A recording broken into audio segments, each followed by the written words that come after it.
ቴክኒክና ሙያ ወደክ ስትባል እቺን ብቻ አሳልፊኝ እንጂ ነው ወጥቼ ከላይፍ ከህይወቴ ማራል እቺን ብቻ አሳልፊኝ ይኸውልህ አሁን ባዮሎጂ ወይ ኬሚስትሪ ቢሆን ኖሮ ማርክ ጨምሬ ያሳልፈናል ግን ይሄ ቴክኒክና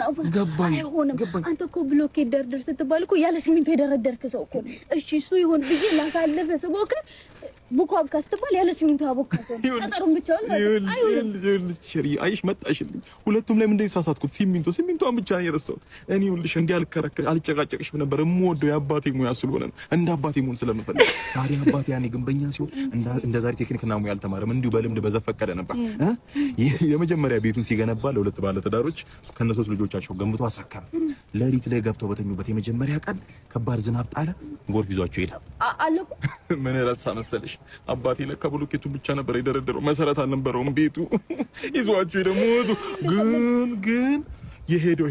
ከሄዶ ይልቅ የመጣው ይበልጥ አይደለ አባቴ ምን ሆነ ከስተቱ ተማረ እኔ ነኝ ያለ ግንበኛ ሆነ አክስቴት እኔ ነኝ ያለ ሼፍ ነበረች በሰዓቱ ለአንድ ወታደር ካምፕ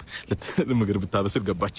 ምንም አቤት ወሬ ከዛ የሆነች ነገር አበሳሰለች ምናምን ለመኮሮኖቹ ይቅራታ ለሶስት መኮሮኖች በጣም የሚገርምሽ ሰራራች የሆነች ዱቄት ነገር ስታይ ሶስ መስሏት አነሳችና ጨመረችበት ሲበሉ ጣፈጣችሁ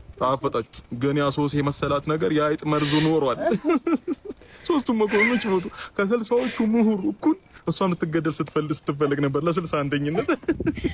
ስለዚህ አንተም እንደ ቤት ይሁላ ነገር ውጤት እንዲጨመር ነው ችግር አለው እኔ ቀና ልል አንዱ ቢሰዋ ምን ችግር አለው እኛ ሀገር ደግሞ ታውቂያለሽ ከፍ የሚባለው በመበላላት ነው አይሆንም ማለት ነው ይሄን ለፍልፋንችስ ብትሞይለት ምን አለበት